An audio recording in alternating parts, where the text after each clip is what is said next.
You ever hear a voice that just cuts right through the morning, sharper than a weed whacker before coffee? That was Karen, already mid-tantrum when the cops rolled up, her words bouncing down the street like a busted car alarm. He locked me out. This is community property. I paid my dues. She waved at the officers like she was hailing a cab. Never mind, she was the only one shouting. One of the cops, maybe the older one, just sort of stared at me, like he was still waiting for the punchline. So, I took a breath, tried to sound calm, maybe even bored. Ma'am, you're trespassing. This is private property. But Karen, oh, she just stabbed her finger at the pool gate. You can't just take the pool. This belongs to the HOA. The older officer finally spoke up, voice flat. We checked the paperwork, ma'am. The parcel isn't under any HOA. It's his. And you should have seen her face. Just blank, blinking like the universe switched languages on her. She muttered something. Into the lake. And I caught every second of it on camera, because when Karen called the police, she really called the cameras, too. Maybe you know the feeling. Ever gone a few rounds with an HOA? Got your own Karen nightmare? Yeah, you can tell me. Name's Ryan Miller. I'm 38. Run wires for a living. Got 2 kids who think summer doesn't start till the pool's ready. Little pool lot, deeded separately, used to belong to the HOA before they folded. Paperwork said it was mine. All I wanted was one normal summer. So, I got busy, fixed the cracked tiles, clean out the filter, maybe teach the kids how not to flood the deck every time they cannonball. Some people put up fences for privacy. I just wanted peace. But then, enter Karen, the self-declared Empress of Cedar Point. First time she saw me skimming leaves, she stopped her Lexus in the middle of the road, rolled down the window, and hit me with, "Excuse me, that pool is for residents only." I just grinned. Good news. I live here. She didn't blink. Not really. Not in the way that matters. At first, I thought it was just a misunderstanding. But misunderstandings don't show up with clipboards and complaint forms. Karen wasn't done. She was just getting warmed up. The first letter came on a Tuesday, folded neat, HOA logo in gold like a wedding invite. Inside, the words were a joke, pool access fees overdue, amount due. I laughed, checked the parcel again. The pool sat 15 feet behind my fence, my land, not theirs. Still, I played it straight. Sent a polite email, "Hi. I believe there's been an error. My lot isn't part of Cedar Point Estates. Please check the county records and remove me from your list." Grown-ups fix this stuff with 2 emails, right? 2 days later, she replies. 1 sentence, 0 punctuation. All community pools fall under HOA jurisdiction. You are not exempt. I actually smiled reading that. You ever meet someone who's just wrong with total confidence? That's Karen. But maybe she hadn't seen the documents. So I circled my lot on the plat map, scanned it, attached every legal doc I had, and sent it her way. Figured that would end it. Wrong. 3 days later, knock on my door. Karen herself, clipboard out, sunglasses big enough to hide a poker face, Lexus idling behind her like a bodyguard. "Mr. Miller, I'm here about the pool key." "The what?" "The key belongs to the HOA. We'll need it back." I just blinked. "Ma'am, that key came with the deed. It's my pool." She gave me that kindergarten teacher smile. "Everyone follows the rules, Mr. Miller. That's what keeps us safe." I just told her. The rule book stops at my gate. She scribbled on her clipboard, maybe to prove a point, maybe just to feel powerful. "We'll see about that." I told her. "County clerk's office opens at 9. She walked off muttering, "You'll regret that." I stood there shaking my head. Grown adults fighting over a pool key like it's national security. I thought it'd blow over, until the next email. Notice of violation. Unauthorized use of common property. I laughed. Not because it was funny. Just because, well, what else can you do? I replied with every document. Deed, title, survey, insurance. Never heard back. Instead, she started parking across the street, taking pictures of my pool gate. My neighbor Miguel wandered over, beer in hand, shaking his head. "She's at it again, huh?" "Apparently I'm trespassing on my own property," I said. He just laughed. "She's like a Bond villain with a clipboard." By then, the tension wasn't funny anymore. I could feel it in my stomach. It wasn't about misunderstanding. It was about control. That night, I started documenting everything, every letter, every photo, every weird visit. I set up a folder called HOA Nonsense. And then I did what any good electrician would do. I installed cameras. Not because I was paranoid, because when people start rewriting reality, you need proof. My wife watched me mount the first camera. "You turning this place into Fort Knox?" she teased. "Just insurance," I told her. "People lie, video doesn't." That became my mantra. I watched the pool shimmer gold at sunset, thinking how calm is just the quiet before the storm. The next morning, a fresh white envelope fluttered against the fence, another friendly reminder about pool fees, hand-delivered. That afternoon, another notice, this time about unauthorized modifications. Apparently, my cameras broke the HOA's imaginary rules. So, I looked straight into the lens and said, "Make sure you're recording this." The next week, she escalated. Flyers on my fence, anonymous inspection forms on the doormat, even an invitation to a residents-only pool party, just for show, of course. She parked her car across the street, filming with her phone. Neighbors started catching on, some avoided eye contact. Others whispered at the mailbox. That's how HOA politics work. Facts don't matter, confidence does. Karen had plenty. One evening, I spotted her pacing near the property line, clipboard out, pretending to check the sidewalk. "Can I help you, Karen?" I called.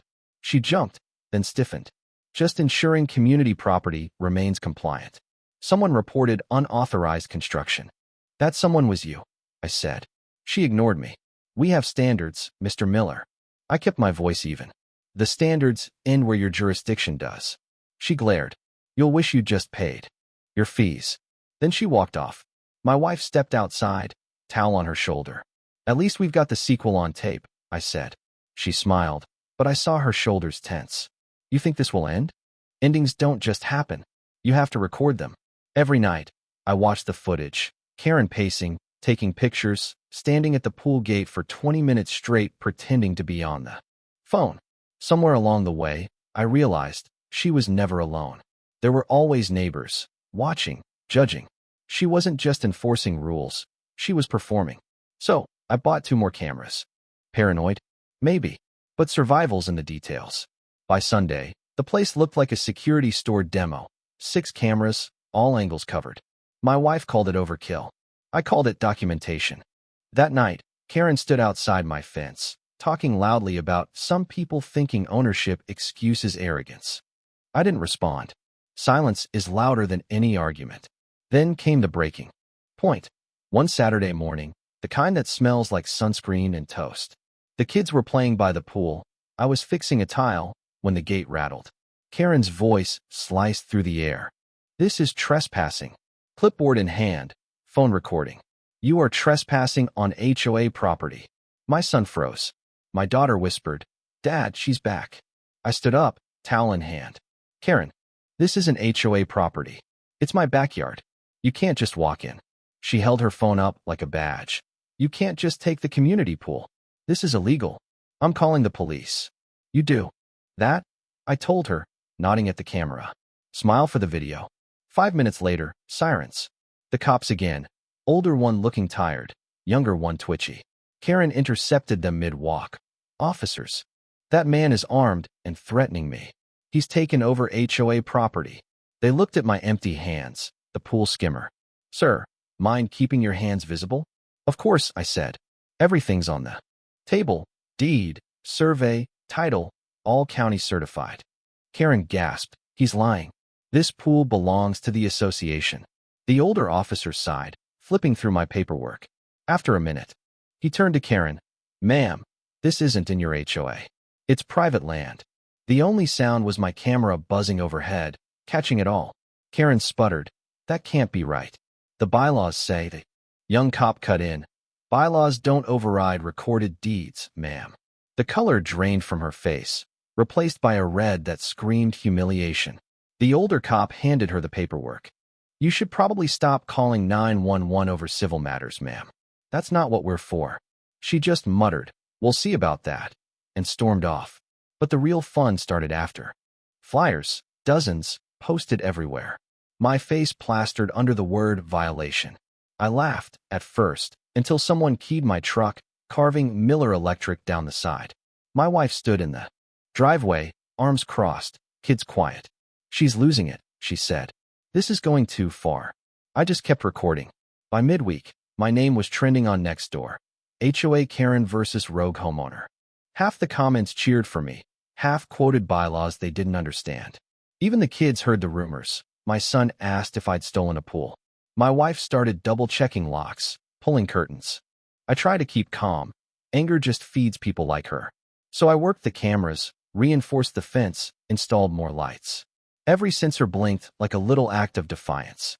Then came the anonymous city complaint, unpermitted modifications, unsafe structure. I didn't even have to guess who filed it. That's when I finally called Laura, a lawyer I trusted since the day she handled my small business claim. I told her, it's HOA trouble. She sighed, email me everything. By noon, she called back, Ryan, this isn't just harassment. It's sloppy fraud. Turns out my property was deeded out of the HOA years ago. Karen's amended plat was a prop, a Word doc, not legal, not filed, not notarized. Just her signature, no stamp, no seal, no authority. I laughed, so all the drama was built on a fake map. Laura said, we're filing a notice of non-affiliation. Officially, you're out. And just like that, the tension shifted. No more flyers. No more cars lurking across the street. Even Nextdoor quieted down. The best part? Neighbors finally started waving again. Miguel joked, she's gonna need a smaller clipboard. Even Mrs. Grant, the retired teacher, smiled. Glad someone finally checked. But power doesn't just disappear. It sulks.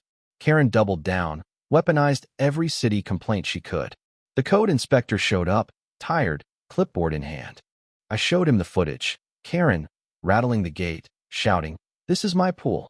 You'll regret this, Miller. He just shook his head. Yeah, that's what we call abusive enforcement. You're clear, sir. Turns out she'd filed 3 complaints that week, all bogus. The real twist? I posted a redacted version of the incident online, faces blurred, addresses hidden, just looking for support. It blew up overnight. News stations picked it up, Reddit loved it. Neighbors called me the pool guy. Karen raged on Facebook, threatened lawsuits. Laura just replied, let her. Then Laura found the real jackpot. Years of HOA financials, all showing Karen billing the association for pool repairs on a pool she didn't own. Almost 50 grand, self-approved. Fraud. State audit opened. Board members bailed. Neighbors took down their Karen for HOA president signs. The final act? The county hearing. A folding chair battleground. Karen's binder fortress. Laura beside me. One folder. One recorder. County plat map. Notary seal. Official line in the sand. Karen's fake map, exposed. 3 complaints tossed out. Forgery, fraud, all on record. Chairwoman looked straight at her. Authority revoked. Pending criminal review. Karen's empire crumbled right there, papers scattering like confetti as she was let out. Outside, reporters wanted to comment. I just said, she called the cops to prove she was right. Ended up proving I was recording. That was it. That was the story. The neighborhood changed. No more HOA, just a cooperative, no titles, no power plays. The pool became what it was meant to be, kids laughing, parents talking weather. The sign over the gate, painted by all of us. Respect is the only rule. Karen moved out, fined, banned from any HOA. Roll, her house sold, driveway empty. The peace felt different now. Not fragile, not borrowed, but earned. The cameras still blink, not out of fear, but habit. Because in the end, justice doesn't need to roar. It just needs to press record, keep the receipts, and wait for the truth to catch the sunlight. And that's the lesson, right? Power isn't who yells the loudest. It's who keeps the receipts. So, where are you watching from? Ever had your own HOA saga? Tell me down below, because sometimes the only rule that matters is the one that protects peace, not power. And I'd love to hear how you found yours.